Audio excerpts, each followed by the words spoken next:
সারা রাজ্য জুড়ে সংহতি পদযাত্রা আজকে সপ্তদশ দিন 17তম দিনে আমরা এই বিশালগড় জেলার কমলাসাগর ব্লকের অন্তর্গত কামথানা থেকে মধুপুর বাজার এই পদযাত্রা আমরা শুরু করেছি 31শে অক্টোবর ইন্দিরাজির শহীদান দিবস থেকে। 31শে অক্টোবর ভারতবর্ষের জন্য একটি অবিস্মরণীয় দুঃখজনক বেদনাজনক দিন। আমরা প্রয়াত প্রাক্তন প্রথম দেশের মহিলা প্রধানমন্ত্রী ইন্দিরা গান্ধীকে সেই দিন দেশের জন্য, দেশের সংহতির জন্য, অখণ্ডতার জন্য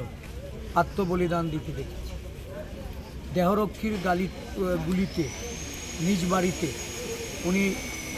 গুলিবিদ্ধ হয়ে মৃত্যুবরণ করে। ভারতবর্ষের বুকে বিচ্ছিন্নতাবাদী শক্তি যখন মাথাচাড়া দিয়ে ওঠে, এই ভারতবর্ষকে ছিন্ন বিচ্ছিন্ন করার জন্য ভারতবর্ষের দীর্ঘ যে ধারাবাহিক পরম্পরা, আমাদের বৈচিত্র্যের মধ্যে ঐক্য, নানা ভাষা, নানা মত, নানা পরিধান, এই ভারতবর্ষের মাটিতে এই ঐক্যকে বিনষ্ট করার জন্য ষড়যন্ত্রকারীরা স্বাধীনতার পর থেকে বিভিন্ন সময়ে আমাদের দেশে তারা সক্রিয় হয়েছে এবং আমরা একে একে মহাত্মা গান্ধী থেকে শুরু করে ইন্দিরা গান্ধী, রাজীব গান্ধী, আমাদের জাতীয় কংগ্রেস দলের বহু আমাদের নেতা কর্মীকে আমরা হারিয়েছি এই বিচ্ছিন্নতাবাদের বিরুদ্ধে, উগ্রবাদের বিরুদ্ধে, সন্ত্রাসবাদের বিরুদ্ধে, বিভাজনকামীদের তাদের বিরুদ্ধে লড়াই করতে গিয়ে আজকে আমাদের রাজ্যের বুকে দীর্ঘ 10 বছরের উপর কেন্দ্রের সরকার, আমাদের রাজ্যেও একই দলে সরকার। এখানে আমরা লক্ষ্য করছি রাজ্যের অভ্যন্তরে যেটা কোনো দিন ছিল না, আমরা কখনো জাতের লড়াই, ধর্মের লড়াই, সম্প্রদায়ের লড়াই আমাদের কখনো যখন ছিল না, আমরা লক্ষ্য করলাম বিগত প্রায় মাসাধিক কাল ধরে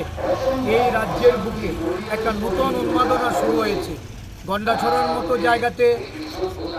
জাতি উপজাতির বিভাজন তৈরি করে সেখানে দাঙ্গা বাঁধানোর চেষ্টা, রানীর বাজারের দুর্গানগরে হিন্দু মুসলিমের লড়াই, বাড়িঘর জ্বালিয়ে দেওয়া, কদমতলা কুর্তিতে দুই সম্প্রদায়ের, হিন্দু মুসলমান উভয় সম্প্রদায়ের একটা বিরাট অংশের মানুষের বাড়ি ঘর, দোকানপাট, মসজিদ, মন্দির এই ক্ষতিগ্রস্ত করে সেখানে উস্কানিমূলক এই জাতি দাঙ্গা তৈরি করার একটা অপচেষ্টা।